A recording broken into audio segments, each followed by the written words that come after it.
All right, we got Corey Burkhart on top, 8-0, feeling great. Big smile as always, playing Grixis mid-range. Lee Webb on the bottom, Mardu Energy, going to be on the draw here. And, we've seen kind of an uphill battle so far from these energy decks against Corey's deck. Bowmasters, removal spells, Snapcaster Mage, quite a gauntlet to go through. I don't think I watched every single one of Corey's games when I was on Carriage, but I watched most of them, and I haven't seen a close game against an energy deck so far. It has been a beating. The combination of spell snares that have been destroying Voice of Victories left and right versus the Bolt, Snap, Bolt, or what I saw in Corey's hand here, there was a lot of Fatal Push and a Snapcaster, so the push, snap, push, kind of the same regard. A lot of Corey's deck kind of circles around to do the same thing, and that one thing is kill all the creatures that these energy decks are producing. So it's looked impressive, to say the least, from Corey's side. We got to get Lee a piece of paper here, folks. We're playing for 9-0 the tournament, all right? Yeah. Let's get a fresh piece of paper going. Let's finish this round right. All right, so we see a Blood Crypt. No, we need him to use the pads. We need him to use the notepad so we have the life totals. Ooh, yeah, that's true. All right, so Dreams of Steel and Oil coming down here off a Blood Crypt and seeing a hand of Bowmaster, Snapcaster Mage, and some cards you can't take. Fatal Push, Counterspell, and Watery Grave. Being able to have a way to preempt this Snapcaster or Bowmaster is huge. Yeah, I think being able to pick away either of these creatures looks great. The Exile clause is not going to be that important in this matchup, but hey, just Thoughtseize number 5 and 6, kind of depending on how many of those type of effects we have. Yeah, there's a total of 5, 6, 7 ways to have a 1-mana piece of discard in Lee Webb 75. Lee's taking a second here to kind of figure this one out. Bowmaster, of course, is very valuable based on the threats Lee has available. Got to go for the Snapcaster Mage. So Snappy's out of here. No Fatal Pushes flashback this time around. And we see a fetch from Corey. And Corey's going to look to rebuild a little bit. Probably the blue-red Surveil land. That would make sense to piece his hand together. But you could also see maybe black-red as well. But all right, so a little Surveil action. Thundering Fall is going to thunder on in here. And get Corey set up. Obviously, these discard spells make Lee's draws a little bit less aggressive. Yeah. So we got him a piece of paper. There we go. There we go. We run a tight ship here. All right. That's a nice piece of paper, too. A nice blue color. I was really hoping Lee was going to fold it up into just a small piece of paper there. just tear off a corner. Yes, scribble on one part of it. All right. That's a nice small writing of, the life totals and stuff. For me, I pretty much use one of those pieces of paper per match. I have horrible handwriting, and I need to write big so I can read my own handwriting. Is that sad? I wasn't going to say anything, but so Corey drew a swap, plays it for turn here. Doesn't have to shock in the Water Grave to represent the Fatal Push or the Bowmaster, and does take Counterspell off, but I think the creature spells, removal spells here are pretty good. So fetch for Lee on Arid Mesa. And what is the first threat going to be? Yeah, basically any 2-drop besides Bombardment can just be destroyed with a Fatal Push, so, not the biggest deal to not have Counterspell available, but I would bet Corey is going to want to represent Counterspell next turn for Blood Moon, Fable, any of the things that could be available. Now remember, most of these tournaments, you see in the RC's open deck list, not this one. We'll have open deck list tomorrow. But for day one, you just got to kind of guess. Which, Jim, we've both played in a lot of open deck lists and a lot of closed ones. I don't think I haven't played any of these modern RCs, modern spotlights. I haven't played in a both, open and closed deck list. Does that change how you prepare for things, or? Yeah, I mean, when you're building your deck, if you know your opponent can see your stuff or don't know, it changes how you can sideboard a lot. Having both is a weird mix, It is, yeah. Do you want to favor day one or favor day two? Gotta favor day one, right? Yeah, I probably, yeah. I don't know if you want to win the tournament. True. So half the time when I'm playing Pro Tours, our testing team, they're like, yeah, I'm preparing for the best of 5 in the Pro Tour top 8. I was like, wow, ambitious. I'm just trying to get to day 2. You are better than me. Exactly. Okay. All right. So we see a great sequence here for Corey, able to kill the Johnny, untap. Bowmaster kills the cat. We got a land here for this Tameo. We got an army.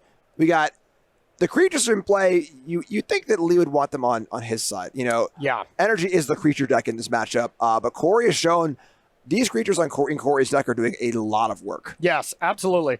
And now, whatever Lee does, having the ability to, Fatal Push one thing and then counter another thing is excellent. Now, Lee does have the ability to play a Flage here, which I think I like the most. Flage, kill that Tamiyo, and then always be representing Flage in your yard. If you get your Flage countered and it just goes back to the yard and in 2 turns you're going to be able to play it again, that's where I want to be from Lee. Lee had the option to go Guide of Souls plus another thing. I like this play so much better from Lee. Who cares about the 2 damage? Flage will negate that. Yeah, so as we saw in a prior matchup, Flage being the number 1 card. So Lee got the first one. That's great. And this game ain't ending anytime soon. No. So like you're saying, Flage is going to be a massive thing for Corey to overcome. Corey does have those 2 Cling to Dust in the deck as well. So watch out for those. And Corey was very aware of this in the prior match we saw. Was very cognizant of attacking the graveyard whenever possible. So we're going to see Bowmaster get a little frisky here.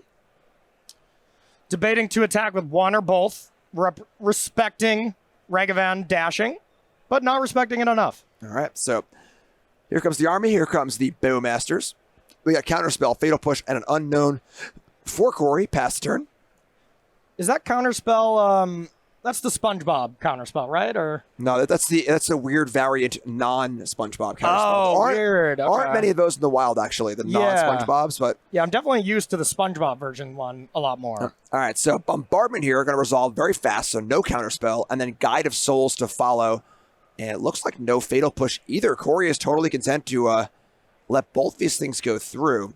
You think Corey saved the Counterspell for the first Flage? I feel like you have to, I guess, because if Lee were to just go like Arena of Glory, I guess you need 2 white here to be able to get that going, but the game just ends. But Bombardment is a scary, scary card here, for sure. Yeah, and you can see here Corey bidding Fatal Push and Bowmaster at the same time, knowing he's going to die on the way out. Yeah, and Bombardment is not a card that Corey can really remove at all. So now every creature spell that gets killed is going to be a little bit of damage here and there. And honestly, being able to mop up these low toughness creatures on Corey's side is pretty good. Yeah, totally agree. Things looking great from Lee so far. So this is Corey saying, you know what, you didn't have the land before. White source is basically game. That's an Oscillate Pride, so that was not a land, but still has Flage to deal with, probably the Frog. Both are card advantage engines. It doesn't look like Lee has the ability to deal with both card advantage creatures right now, so I would assume you just take the more mana-hungry play of playing Flage, but could also Oscillate Pride and then Fatal Push the Frog. Yeah, interesting to see the Frog actually vulnerable to a burn spell. That is not a thing we've seen very often in this tournament. So can live through shock, though. that is true. The Onslaught shock, right, with the Psychotog in the art? Yes. All right, so forget all that. We're going to see Lee up here play a Seasoned Pyromancer, discarding the Pride and the Flage. We're going to see two elemental tokens coming in here, as well as 2 cards. Risky. Left Fatal Push in hand, was trying to draw land 4 here, and if it's not there, the Frog gets to connect, the Tamiyo gets to connect, and it's not there. That's Seasoned Pyromancer number 2, Galvanic Discharge, and Fatal Push, so I didn't love that play. I think that was a little risky. Well, the backdoor here, of course, is there are 3 bodies in play. So Lee can go after the Frog with the 3 creatures in play. So we can see a little game of chicken as far as do you want to discard or not. So there are options, and there you go. All right, so we're going to see both tokens go after the Frog. No discard from Corey, deciding Counterspell is worth more than Seasoned Pyromancer. Okay, that wasn't bad. Yep, so here comes Tamiyo. Let's get a clue. Of course, no damage. I'm sure the instinct is to reach for the pen, but it's a habit. I do the same. I love an arena where whenever a creature attacks for 0, it goes thunk. Just that hollow sound. Right. Yeah. It's not, instead of being like the whoosh sound, it's like a little thunk. Yes. Love it. All right, so clues in play, and that's a big deal for Corey. Now with an engine going, with card draw coming, and a counter spell up, looking pretty good. Yep, absolutely. Now if you can clear up Tamiyo, I mean now, this is a great turn for Lee. You can go Galvanic Discharge, Guide of Souls, and Fatal Push. Triple spell here looks great. Yep. There's Guide coming in. Gonna go right to combat here with Seasoned Pyromancer. And we're gonna see a hit for 2. And now these instant spells are going to be held on to just a little bit longer. So Corey going to go crack a fetch land here. I imagine we'll see a Surveil and probably a crack on the clue. Yeah, we'll see, because if you crack the clue and Surveil, you cannot counter any of these removal spells, but Corey might be just hanging on to that counterspell to just be a time walk against Flage. Seems very important. All right, here's Surveil. Right to the bin. It's a land.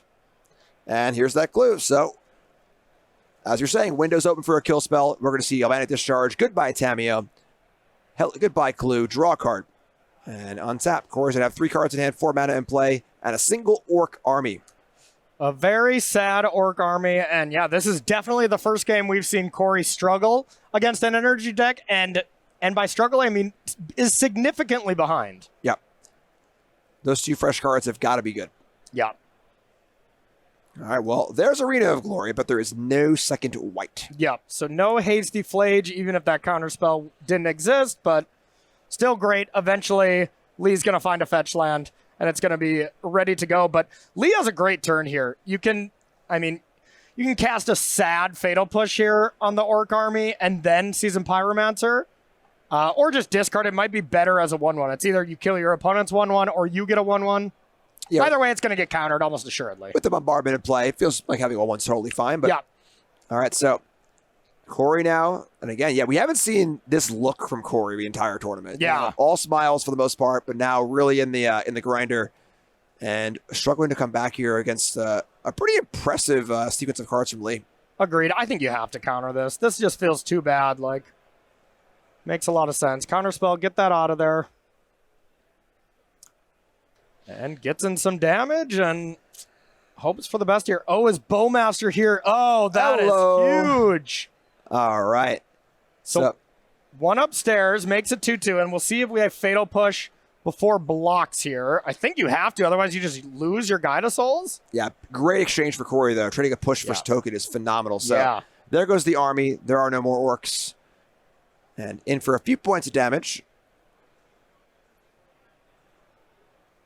And Hellbent from Lee and 1 card from Corey, so manageable. This game is closer. That Bowmaster plus Counterspell turn definitely got Corey a little bit more in the game. All right, it's just attack for 1. Untap on Lee's side. Of course, with Flage ever looming, White Source is great. Spells are great. How about another Pyromancer? Great draw. However, with the Bowmaster in play, I imagine a little something's going to happen here. Maybe if this resolves, it can be a paying efforts, but no. Okay. I have a Mystic Snake for you. Subtlety's going to come down and just do the whole 3/3 counter thing. That's a big swing on the board. I don't know if I'm putting that on top, Jim. Like, that is not good in the face of Bowmaster. It just kills the Guide of Souls, but yeah, maybe you have to, I guess. I mean, you can sack the Pyromancer in response to the trigger, response to the card draw trigger, to bombardment. I suppose. Kill the Bowmasters. It's a big swing, you know, having this flyer in play, being able to actually attack, you know, and now you see, Snapcaster Mage. Oh, man, Snap Counterspell. I'm sitting up in my chair, folks. Corey's doing it. A couple more good draws like that. You know, if we can piece together maybe a Flame of an Ore, draw some cards, get a little more interaction. And, you know, the problem is there's 2 Flages in Lee's sideboard, so Cling is not good enough right now, but, I mean, Lee's at 10. This Mardu deck does deal itself a lot more damage than Boros. Yeah, absolutely. And these creatures just chipping away. A little bit here, a little bit there. Classic Snapcaster Mage, Snap Bolt stuff. So Corey now in the combat step, looking to get in the red zone. Snappy and Salty getting in. We're going to see a block on Snapcaster and then a shot on the Bowmaster. So Snappy's alive, Bowmaster's dead. 3 in from Subtlety, Lee down to 7, and desperate for a White Source. Is it there for the old Flage? Because basically once you find the second White Force, you know, Lee is going to be casting a Flage for like the next 3 turns, and eventually one of them's going to stick. Yep.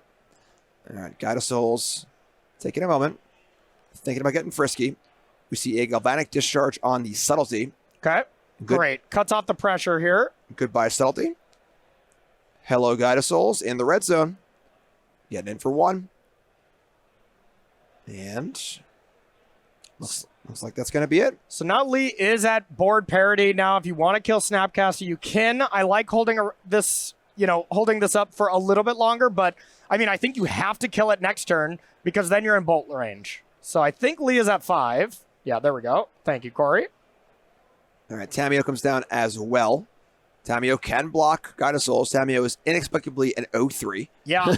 I think I'm actually taking that back. I think we did need to kill it there because what if you draw an Arid Mesa? and you Arid Mesa for Flage, and that last card's Lightning Bolt from Corey. It's a nightmare. Well, about a little dasharoo here. Gain a life, get an energy. Yeah, that's okay. Where's Tamiyo again? 3 toughness, pretty nice. Yep. And Corey's doing some interesting math gesture, something. I don't know what's going on here. We got finger math, we got card pointing. Yeah, debating when to cast his Flame of Anor. I don't know. We're going to find out. Yeah. All right. Looks like the Ragavan's in, the life's been gained, the energy's been gained, the attack is in. So hard to not block, I feel, but... Yeah. Gonna throw a swamp at it? Yep, swamp the Ragavan. All right, Fatal Push comes in. With Snapcaster goes away thanks to the bombardment. The bombardment has been unbelievable this It game. has been very good. But now it's Tamiyo's turn. Get a clue in the red zone. Attack for 0. Sack that clue. Draw a card. 2 cards a turn, a lot better than 1. Ugh. Couldn't find the 3rd card draw, though, so Tamiyo will not flip. Yep. And once again, sweating the draw step. Will Lee find a white source? And hey, this is, this Mardu Energy deck has had a lot of things going for it, but its mana base is worse. It casts Flage a little less consistently. It takes a little bit more damage, and sometimes you have dead draws like this of Thoughtseize. Flipped over a land there from Corey, it looks like, at the very top of our screens. Watery Grave. Ugh. And I mean, that's what Corey needed to stay alive here. It was a Watery Grave, so white source at any time, Flage just ends the game on the spot. Yep. Corey, I think, has done a pretty good job, being aware of that. You know, just trying to apply some pressure, trying to get things in, trying to move this game forward. Obviously needs to find some other threat here, but playing to his outs. That's all it is. Corey has been playing to his outs, and that is that Lee does not find a white source at any point. One of Corey's best draws here could just be Lightning Bolt, preventing the 1 damage, unless, Lee top decks a basic planes, which we probably don't have 2 of those, which we don't. So Lightning Bolt would be incredible. And there's 4 of them. All right, crack that clue. Tamiyo getting back to work. Here's a Bowmasters and a bolt. Burn you out. I'm sorry. Corey Burkhart here, taking game number 1 with Grix's Burn. Yes. Light him up. Wow. Okay. Well, that looked like a game where there were certain spots where Corey looked maybe 6% to win, something like that. Looked like a lot of things had to go right, and they did. Yeah. Very well played for Corey. Obviously, a little unlucky for Lee. Yeah. Didn't find that white source, but you play Magic around the game that's happening around you, and Corey saw what needed to be done and got it done. Took game 1. So for Lee, sideboard-wise, we got 1 Celestial Purge, another Dreams of Steel and Oil, 1 Fatal Push, 2 Graveyard Trespasser, 1 Orm's Chant, 1 Showdown of a Skull. It's a big one there. Out of the Thoughtseize, 3 Vindicate, 3 Wear Tear, and 1 Wrath of the Skies. I imagine that Lee has a little more work to do sideboard-wise than Corey does. Yeah, I think I would like Thoughtseize, Graveyard Trespassers, probably the one of Showdown, and probably a push as well. I think I would take out the Dreams of Steel and Oil in favor of Thoughtseize, because sometimes you want to hit the spells. Gotta have Answer for Frog, and you gotta be able to push through your spells and get through counter spells. So Corey's deck is a little tricky to sideboard against, because, well, if you just take out all your removal, Tamiyo just runs away with it. Frog runs away with it. So that's what I would do, or something close to that. Reasonable. And then on Corey's side, we got 4 Consign of Memory, 1 Force Negation, 1 Harbinger of the Seas, 2 Goligan's Command. It's a classic card. Look pretty good here. 2 Nile Spellbomb, 2 Edict, 1 Snapcaster. I stumble every time on that because seeing it in the sideboard is so shocking. Yeah. And 2 Thoughtseize on the board as well. Goligan's Command looks great here, right? Goligan's Command looks good. I'm getting that other Snapcaster in the main. That must have been a misclick that he put it in the sideboard anyways. And the Nile Spellbombs. Anything to control Flage. That game was so far... it was so over if Flage ever entered the battlefield at any point, besides, when you play it for 3, that Corey's just got to be able to control that. And if he does, I think this is just an extremely good matchup. Yeah, and we've seen in past matches on camera, Corey playing against Energy, being very cognizant of that, boarding in the spell bombs, just doing whatever he can to keep that Flage out, recognizing what is important. So what else is important is making sure you never miss a sale, an event, and everything else happening in the Magic world by signing up for the StarCityGames.com newsletter. You can hop on there. I've been signing up for this newsletter for like a decade or more at this point. And We got events coming up, new sets coming out all the time. Don't want to miss some flash sales as well. You're signed up, right? Actually, I'm not. I just go into SCG in person, and I have them print me out, the things. They're not pleased about it, that they have to print that out for me every time. But, I still stay up to date, but I prefer it in paper. Corey, I want to keep working with you. Please sign up for the newsletter and stop doing that. Fine. All right. Fine. All right. So sign up for it. Just hop on to StarCityGames.com/newsletter. And don't worry. They're not super spammy. It's like one a week, maybe 2 a week. And they're always interesting information about news coming out, events coming out, things you don't want to miss. Yeah. And of course, you always have that other option. Go to Star City Game. Ask them to read it to you. That's what Director Gwen does for me all the time. It's a very, very soothing thing to just get read all the news, I'll hop in my car and start driving. Okay, perfect. All right. You live close by, right? Yeah, it's a bit of a drive, but all right. So game 2 here, Corey Burkhart on the precipice of being 9-0, undefeated. There's no better feeling at the end of day 1, of course, than being undefeated. And we got some work to do here. So we got a little out of, I'm going to fetch, you take your turn kind of thing going on for Lee.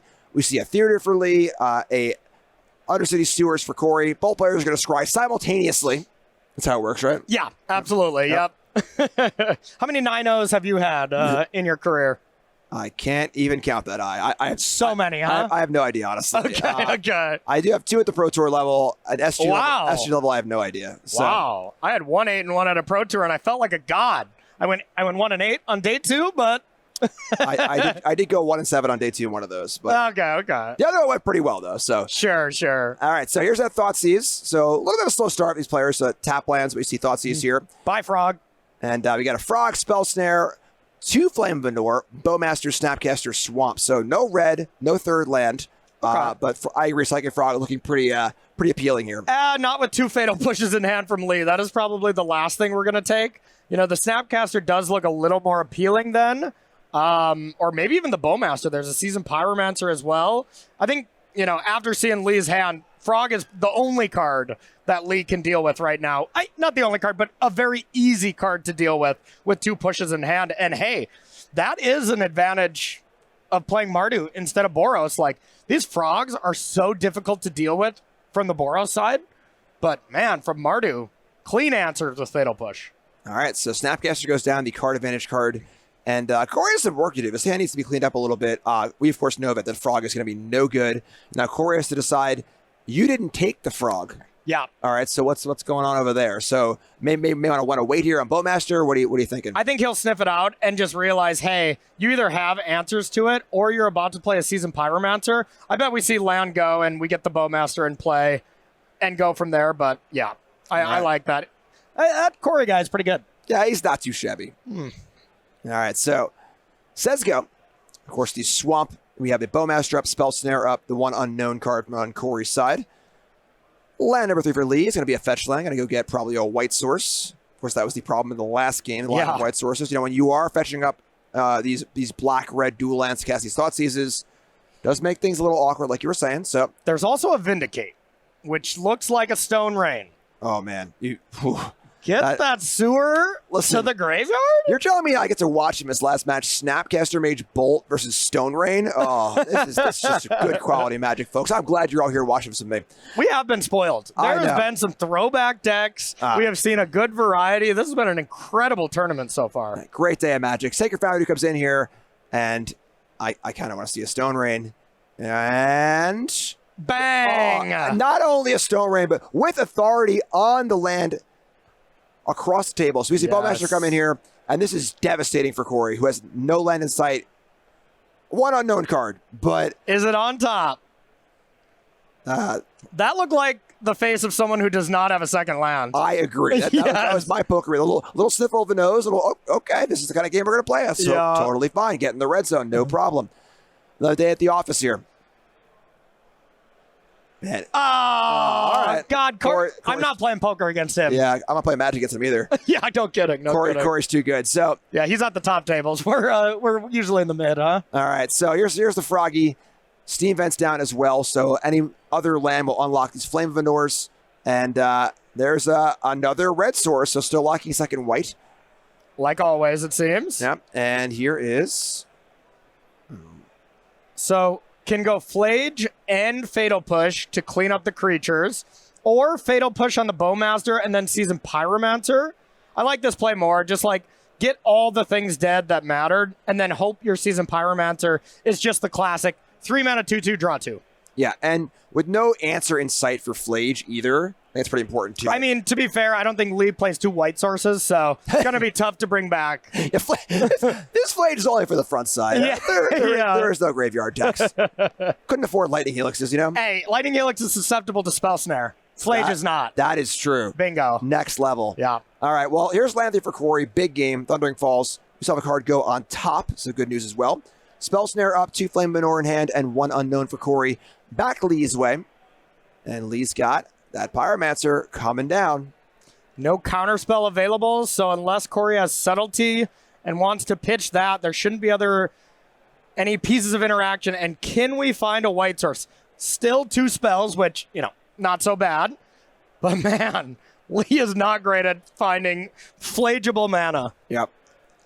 All right, Elemental number 1 and 2. I think 1 and 2 are here. Sego.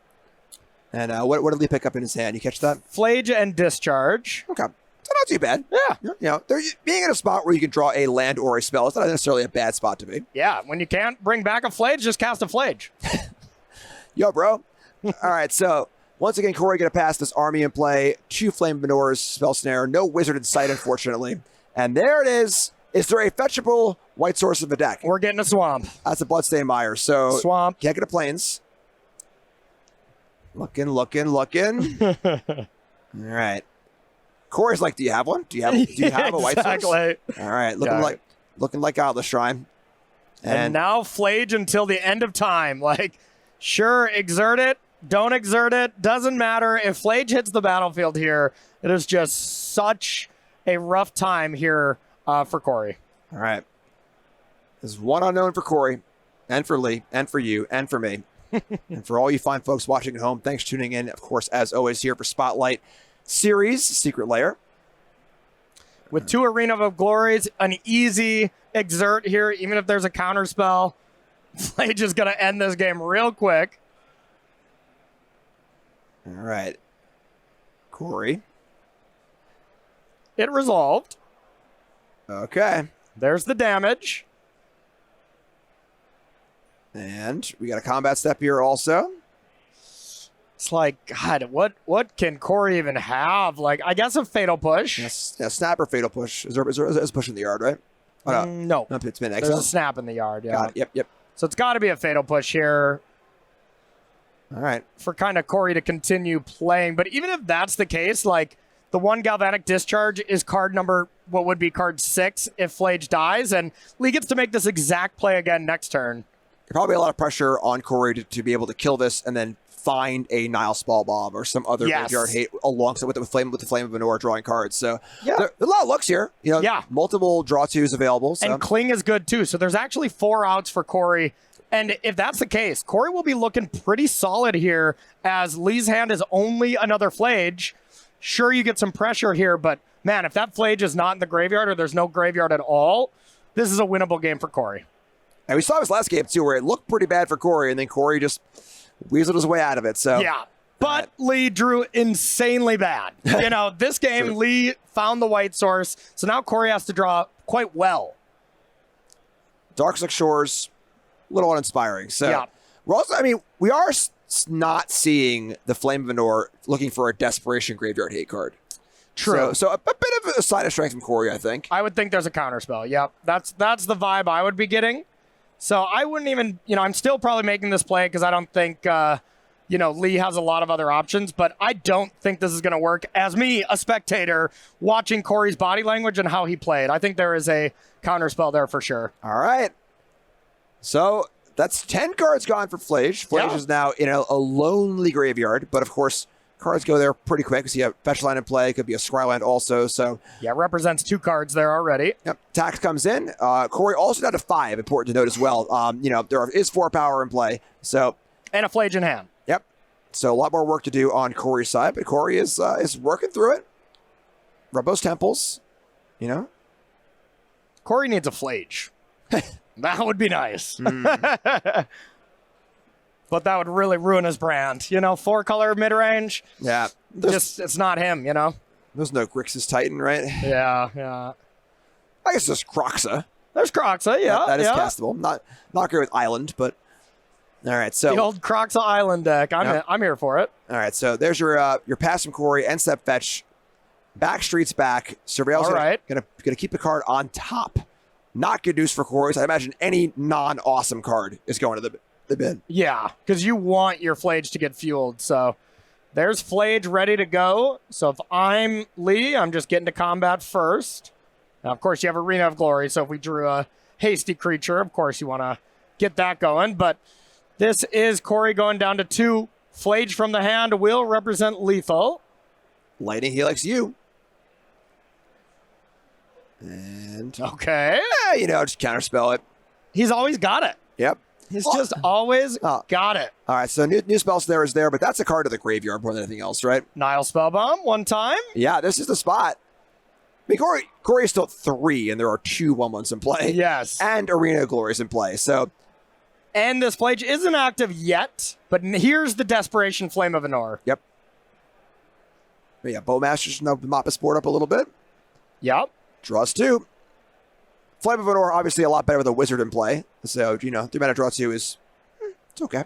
Pretty good. And Corey trying to find a way to weasel out here and secure his 9-0. Of course, Corey will have one more game. Doesn't work out. Ooh. There's a spell bomb. All right. So, Corey's had a lot of steps to climb this game. Yeah. And he has gotten up quite a few of them. Right. So Corey has a Tameo in hand. So I think this is a classic. Do I sack it now? Oh, okay.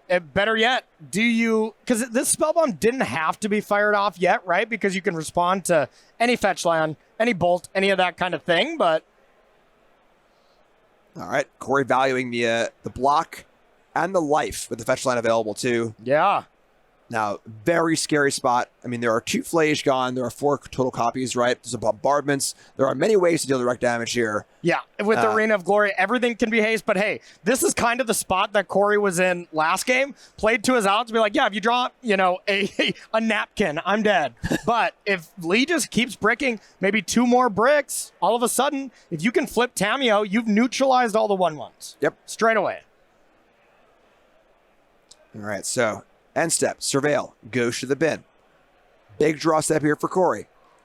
Wants to keep playing this game. Wants to be 9-0. Yeah, and you have to attack, even if you don't have the ability to draw 2 cards because you're dead to the elementals anyways. All right. Finally, we found a game Corey couldn't win. I know. Corey was climbing the staircase trying to get back in, but stumbled on the last step. Lee Webb takes down game number 2 pretty impressively as well. Yeah, that was impressive. And, Lee played to his Flage outs and hit this time. And Flage made a big difference. Corey drawing that Spellbomb to just fight the good fight, made it look close, but Flage, it's what it's all about here in this matchup. Absolutely. So we got 1 game left for today, Corey. Any sideboard changes for you? There is a little bit of changes when now Lee is going to be on the draw, where you need to prioritize dealing with fraud. So if I'm him, I'm probably bringing those Dreams of Steel and Oil back in for maybe cards like Voice of Victory. Like Voice of Victory, it might still stay in for what it's worth, but all I want to do is take a little bit of the aggressive elements out and bring in more reactive elements so I don't just auto lose to Frog. That's the big thing I'm doing from Lee's side. Corey's side, not much of a change for me. All right, so we got 1 game left to try and see who's going to be 9-0. But first, we got to thank our sponsors. They have a great day of Magic today so far. We got 2 great sponsors here. First, Beckett. Beckett's been around forever. I can recall being a kid and having the Beckett magazine. Oh, yeah? And looking at the prices of baseball cards and stuff too. I used to be a baseball card kid when I was super, super young. No one knows what those are anymore. But Beckett's been around forever. And of course, in the Magic business, they are there to grade your cards. They are there for all your fine collectibles, making sure that they are graded properly and authenticated and everything else. So great company. Check them out. We also got Dragon Shield too, right? Yeah, Dragon Shield, phenomenal company. I mean, same thing. I've been using their sleeves, since I was a young kid as well. They've been around the business forever. High quality stuff. And both of these companies are always at these events. So it's nice to go up and put a face to the sponsor's name. And in general, always support the companies that support Paper Magic. It's really what it's all about here. Yeah, nothing like big paper Magic tournaments. So happy to have him back and be here with you commentating them. And with all you fine folks watching at home. We got one game left for our 9-0 match. Corey Burkhart on the play with the Tamiyo, trying to take it down. Discharge says, nope, Tamiyo, not today. Off of that Pro Tour stamped mountain. Ooh, I don't see a land from Lee. There was not a land and just drew that Marsh Flats off the top. Wow. That is a bold move here. Yeah, they're done. That is 6 not land. That is crazy. The old one mountain, no other land keep. I love it. So is the thought process there, but like, I can afford to miss a land drop or two because it's a slower matchup? Well, and had 2 galvanic discharges and I think a Ragavan as well. So had things to cast, but I keep a lot of loose hands. Don't get me wrong. And even that one, that's a little rough. We don't know exactly if Lee was already mulliganed, that kind of stuff. But regardless, Lee hit. Great keep now. Yeah, and now we see a Thoughtseize, and now we also see it Lee's hands full of spells, which is great in a grindy game too. So yeah. Here's Thoughtseize. We see a land, a bolt, a counterspell. It looks like a Snapcaster Mage and a Flame of Anor. That's a new school Snapcaster Mage. Little few points deducted there for Corey, but that's okay. Yeah, and it's not a SpongeBob counterspell, but other than that, A+ from Corey's deck. I can't wait till we can completely SpongeBob out all of our decks. Yeah. Give me the Patrick Lightning Bolt. Yep. All right, so taking the Flame of Anor, leaving the Snap, the Bolt, and the Counterspell. Okay. And saying go. Corey going to be good guy Corey, just leaving the hand face up. Don't waste your time writing it down. Yeah. Gonna save a little time here. We got plenty of time for this match. 13 minutes should be plenty, but instead we fetch a Surveil land. Get our Surveil on. I will say Lee's hand is very reactive as well. So, there was a risk. Of course, you don't hit your second land and you don't play Magic. But also the fact that even if you do hit your second and third land, you're still just reacting. But, that's a perfect draw from Lee. In Lee's perspective for Corey's please keep drawing Tamiyos. That's what I can kill. Right. And we see Corey that didn't even flinch. No thought of Counterspell there at all. Counterspell peg for bigger things. Yeah. Okay. Lee does have a Flage there, so not so bad. That is the late game. All right, so back over Lee's way, and no third land, it looks like. Unlucky. Yeah, not getting runner lands. Just it's not Lee's day. It's not Lee's day. I guess not. All right, so looks like Voice of Victory might be coming down here. Looks like it, or the choice of another Thoughtseize. All right, so gonna go Thoughtseize first. I like it. And of course, Corey's hand is all known. Snapcaster, Bolt, Counterspell. Any thoughts counterspelling this? Remove the choice from Lee, or I don't think so. I think you just want to make Lee use his mana, and you're pretty much forced to take the Snapcaster because if Corey gets a mana advantage, he's able to go Snap, Flame of Anor, and that exchange is phenomenal. Where this, now if Corey doesn't counterspell, has the ability to counter a Seasoned Pyromancer next turn, which I feel like you need to. All right, so we see a Surveil. You can see Corey here definitely geared up for both players geared up for the long game here. We see Lee taking the cards that are card advantage cards, not answers. Yeah. And then Corey totally okay, just be like, all right, sure. Kill that creature, not a big deal. Got to play a longer game. So we see a bit of Counterspell and no land for Corey. Got to pass turn back. Land 3 for Lee. And here is that Voice of Victory. So awkward card to deal with a Lightning Bolt, whereas you can't kill it once it's resolved. Yeah, I'm still letting that resolve for sure, though. Yep. So get it resolved. There's the main phase Bolt. I didn't love that play from Lee. I think I would have rather liked getting a Flage in the yard. I agree not playing the Seasoned Pyromancer, but the Bolt is... I think Lee maybe thought this was going to be an auto counter, but with the Bolt, you just let it happen for one turn. Surely could have played a 1-drop there. That would have been uncounterable, but... Yeah, one of the interesting things about Thoughtseize games are having partial information. Yeah. Some of the cards about the others, you can kind of sculpt around what's there a little bit, but also the unknowns. So, all right, so we see a little Surveil action here on Lee's side. And you can use that to your advantage when you're the person who has some of the unknown information as well.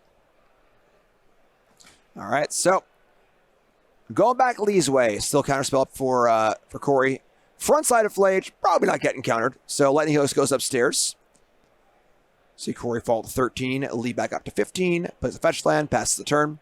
And now Corey's got a couple spells in hand. So we have, there's land number 4, 3 spells behind, one can only assume. Yep. Now I'm flaging until I have no more cards in my yard, and then I'll start deploying the rest of the things in my hand, just because eventually we've seen Spellbomb.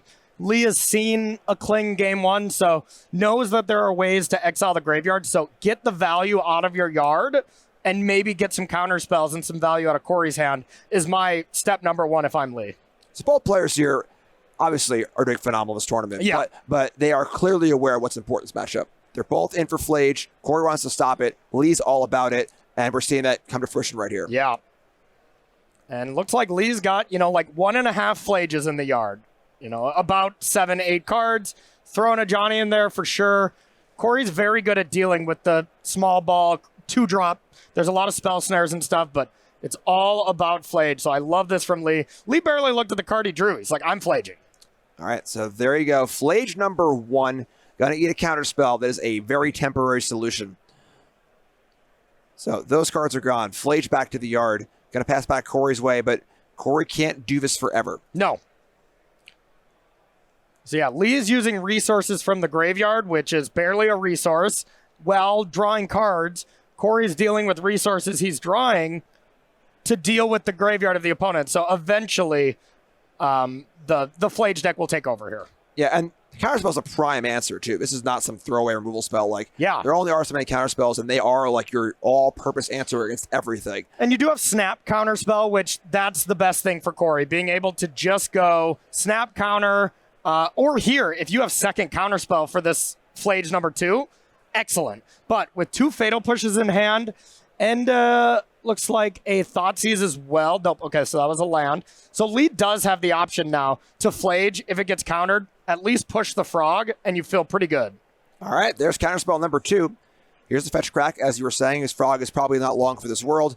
Now, Lee's going to need to rebuild here. The graveyard is now emptied out, but that's what happens in a game of Magic. Cards go to the graveyard. You kind of like Tarmogoyf back in the day. You don't got to put that much work in. It just kind of happens. And you're staring at 2025 Tarmogoyf right there, and it's the frog. Yeah. And honestly, Lee's hand is obviously, he drew a land or two. That's great. Yeah. But has really panned out phenomenally here, where this game plan of almost being a Flage control deck.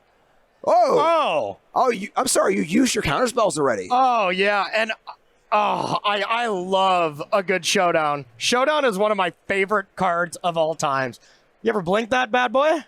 I don't know. Probably. I love Showdown also. I did a lot of Yorian Showdown decks. I've played a lot of Showdowns in my life also. So here's Showdown. You can see Corey is not happy about this. And this is the power of how Lee has played this game phenomenally. So good. Really sculpted it. And when you play against a control deck, all right, we have a counterspell here. Okay, sure. So your Snap counterspell. Corey not thrilled about it, though. No. Yeah, I mean, that's all his resources. Corey is hellbent now. So it is Corey really wanted to just, play any creature that you could go Snap Flame of Anor. Like, that combination is so good. But hey, Lee is at 9. So if Corey can string together some good top decks, we got it going. Oh, man. Yeah, these defensive spells alongside the Flage pen has been so good for Lee. Yeah, but if Lee didn't have Flage and it's just defensive spells against the mid-range deck, that's bad. You need both. Absolutely. So very, very astute awareness of what's important in the matchup. Yeah. A little bit of a bummer on Corey's side that I'm sure Corey's very aware too. He has those spell bombs. He has those clings. Hasn't found them yet. But here's the thing. I think Corey and Lee both had pretty good draws. Lee kept the one lander and got there, so that's, a real thing. But both decks were operating on pretty high efficiency here, and Lee is just doing well. But there's the cling. All right. Goodbye, Flage, for now. So that one's gone, and a pretty big reservoir of cards in the bin for Corey. Kling is not only a graveyard hate card, it's also a card draw engine, too. Yeah. Did he draw a card from exiling that? Oh, he exiled the Showdown, not the Flage, huh? Okay. Heads up play. Yeah, I mean, you can respond to like a Surveil land going to the yard. So at any point, Corey's ready to go with this Flage with this Kling to eat the Flage. Yeah. And then if not much happens on Lee's side, Corey could just go for another non-creature and draw another card, too. Yeah. So Lee's asking a question, some kind of interaction with Flage. And now, you know what Corey's doing right now? Sure, he might be laughing it off, but he's thinking exactly, why are you asking this? There's a reason. Like, I can see the gears turning in his head. He's picking up on information based on just this judge call with hidden information. So, Corey, why is Lee asking this? I don't know. I don't know either. So. I think it's like Fetchland Surveil. would be my guess. Like, if I fetch and get a Surveil land, can he respond? Like, which of course he can. But I don't know anything else that would make a lot of sense. Yeah, Lee is looking for some way to get 2 cards in the graveyard and be in a spot where he has priority and can cast the Flage before Corey has priority to remove it. Because once Lee goes to cast the Flage, the graveyard is empty as part of the cost, and the Flage is already in play. There's no chance to cling anything. Exactly. But everything puts a trigger on the stack. Fetchland does, Surveil does. You know, there's really no way to get a card into the yard without Corey being able to interact. Yeah, this is a hell of a match. This has been an incredible match. Yeah, what a finish to a day here. I mean, that cling was the best possible draw. Oh it's my. if you graveyard trespass a cling and then you exile it in response, does it still get exiled? And I believe not, because it's a different cling. Correct. So the cling's going to go onto the stack and go back into the graveyard as a different cling, like you're saying. It's not in the location that it was. So the arrow pointing from Trespasser is now pointing in the wrong spot. And whatever you target, Corey also gets to eat. So Graveyard Trespasser, while it's normally really good, the ability does nothing as long as Corey has mana available.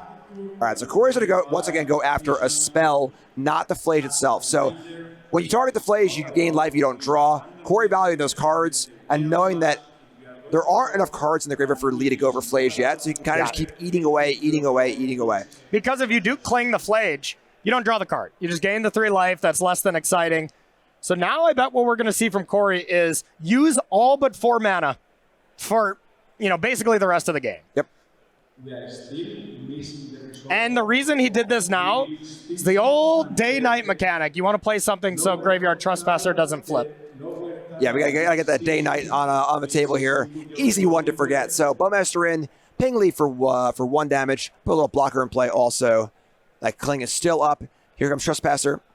Trigger going to look over, take a look, and what is it going to target? Probably cling, force the hand, and then, like the best thing that Lee could do, Graveyard Trespasser number 2. All right, there it is. It is daytime. It's for a little bit longer. It's pretty dark outside, actually. All right, so exile the cards for Cling. The Cling chamber is being emptied here, though. Yeah. We're running out of cards for the escape war. But hey, Corey's taking a risk here, drawing another card instead of dealing with Flage. I mean, let's say there is Graveyard Trespasser number 2. You might see some eyebrows raised from Corey. All right, well, how about eyebrows raised here of the Pyromancer into the Bowmaster? Going to discard, is that 1 or 2 cards? That was 2 cards, right? Yeah, 1 card discard, so 2. And Corey did say, I have 2 triggers. All right, so Elemental looking to come in. Card up for Lee. Bowmaster getting those arrows ready. So I believe the way it works, Corey cannot kill the Elemental, but not that it's the biggest deal. Probably wouldn't want to go for that anyways. All right, so Pyromancer down. Here's Guide of Souls. Okay. And pass him back. All right, so Corey has also now drawn a number of cards over the last few turns as well. So getting a bit reloaded here. But Lee, as long as we have another Surveil land, has Flage available next turn. With the Marsh Flats in play. There you go. Yep. So this cling play might have been a little too greedy, as fetch land plus discarding a card to Pyromancer might be exactly what Lee needed to just get 1 more Flage. And if you get 1 more Flage to resolve on the battlefield here, it is enough. And that leads me to believe that it's about to be nighttime. Yeah, I mean, Corey's drawn a lot of cards. So a Snapcaster, a Counterspell, some way to kind of like temp up his Flage for another kind of time walk could be potent here. We see Scalding Tarn, we say pass up a turn. That's the problem, is he's also fighting the literal battlefield right now. Lee's battlefield is better. Yep. And that Cling is no escape route this time from the Trespasser. You can, actually. You can Scalding Tarn for a Surveil land as well from Corey, and then cling the Flage. So both players have the ability to do so. And we'll see. Right now, Corey wants to wait, though. Be like, what if that's a good card, but you want it in your yard so bad that you bin it? And then Corey goes, okay, now I will cling your Flage. Yep. What a match. All right. It's going to the bin. And that's exactly what this is. That's a great card to draw, but you feel pressured to put it in. And here's Corey to interact with the cling and can interact on his turn so it doesn't switch tonight. All right. Exercise in patience here from Corey. Think about that Scalding Tarn. It's going to the bin. And there already is a Thundering Falls and a Theater in play. And the Sewers, too. Is there actually a Surveil land available for Corey? Is there 3? That's a good question. 4, actually, because one of each pair is already in. That's a Watery Grave. It's Watery Grave, so that leads me to believe that Corey has a Fatal Push, Lightning Bolt? Or wait, is Clean Escape 4 or 5? Yeah, but it's 5. It is 5, yeah. 5 on both. Wow. All right, the patience on Corey's play here, phenomenal. All right, so here's Fatal Push. Could also do a little trick of Fatal Pushing the Trespasser, pay the ward, get another card in. That is very cute. Yeah. Because, I mean, the Trespasser is no joke right now. And if that's a land, Corey can easily consider that. All right, we're going to go after Guide of Souls instead. So Guide of Souls is gone. And now we're going to see the escape cost of the Cling to Dust. And all of these cards are gone. Graveyards being a major resource here. Goodbye, Flage. So finally answering the problem. Now, of course, though, this is not a card. This is only 3 life. So Corey is light on resources and a little behind on the board, too. Yeah. And there's still 2 Seasoned Pyromancers. So you have the ability to create those 1/1s. We don't see that often, but wait, is that 3 Pyromancers? Yeah, so Lee will be creating 1/1s for days. So this is going to be a tough game for Corey to win. Yeah, it's funny. The plan B. All right, Flage is gone. All right, fine. I'll just do these 5 mana things out of the graveyard instead. Just so many things to do in these energy decks. I love Lee's version. Looked so much better to me than the Boros energy for this tournament. Agree. Better against combo, and I think that's the main thing. That's the main thing you want to do. There's combo everywhere. That's some more utility too. Trespasser, Thoughtseize a very flexible card, obviously. So here comes the Trespasser and the Elemental, and we're going to see the Trespasser 8, the Guide of Souls. Okay, getting the drain. Looking for a little drain here. Looking for Cling to Dust has a long way to go before it's relevant again. So just going to go for a little life, a little chip shot damage. This game is getting pretty chippy. So going to go to Knight. And we're going to see an upkeep discharge on the Bowmaster. On the Army. On the Army. I'm sorry, my bad. And now still has 5 mana to be able to bring back the Pyromancer as well. So this feels like one of Corey's last turn, unless those cards are good. All right, Corey, what do you got for us here? Here's Tamiyo and a pass of the turn. Pyromancer hits the Exile Zone. 2 more Elementals coming in. And looks like that was time in the round. I think there was a slight extension. We'll see if that is up to date or if they're going into turns. Yeah, I believe we had the judge call extension, so I have a little bit longer. Okay. Don't know the exact amount. We'll find out. All right, they are in turns. All right. Turn 0 for Corey, so turn 1 will be Lee. Vindicate from the top ropes. All right, Tamiyo getting out of the way. Or this is turn 0 for Lee, turn 1 will be for Corey. So 5 is not a lot, and Trespasser is going to be eating some stuff here. Now, can eat the Pyromancers. Now, they can only target 1 Graveyard Trespasser, correct? Yes. So it can go after both Pyromancers for a drain of 2, thereby losing the tokens. But is that worth the damage here? I don't think so. I think I'd still go for Corey's Graveyard. Like, there's nothing you're going to lose to. Wow. All right. Fantastic. What an awesome match. Lee Webb takes it down as our 9-0 player. We might have one other undefeated player, but what we see right here is Lee. And great finish to a phenomenal match.